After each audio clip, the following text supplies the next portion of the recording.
Well, Alanna, thanks very much for having a chat. Obviously, it's a bit of an unprecedented experience in lead up to Grand Final week with obviously the coronavirus at the moment.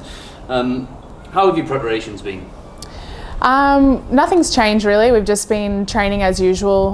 We're obviously aware of the situation and just taking the measures that we need to make sure that we're healthy and safe, and so that's probably just the only difference, is just being hyper aware of what's around us, and the football training and preparation has been the same.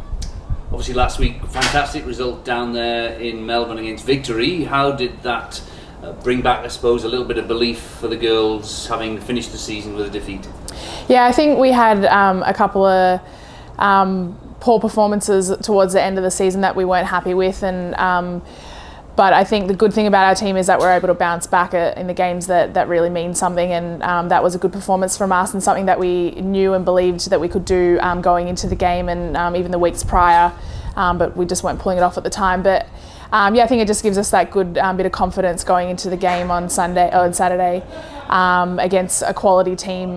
But I think for us, going in with good form as well was something that we were missing the weeks prior, so we're feeling good. Yeah, you know all about going into the finals with a bit of momentum, so that win, does that give you that slight little upbeat trajectory as you play City? Yeah, definitely. And I think to play against City, you have to be up for it. So to have that momentum going into the game is something that we definitely need.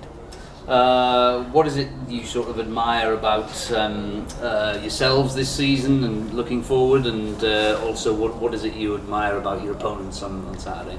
I think for us it's the resilience in the big games, and to know that we we may not have had the smoothest of seasons, and I think a positive for us as opposed to last year was that we got off to a good start. And we had a few games here and there that we weren't happy with, but in the times that we needed to be at our best, we were. And I think it's probably a similar thing for City. I think they have had, they didn't get off to the best start, although they never lost a game. They had a few draws there at the beginning, and I think the quality of their players and the experience, like ourselves, gets you through in those big games, and that's why we're both in the grand final this weekend.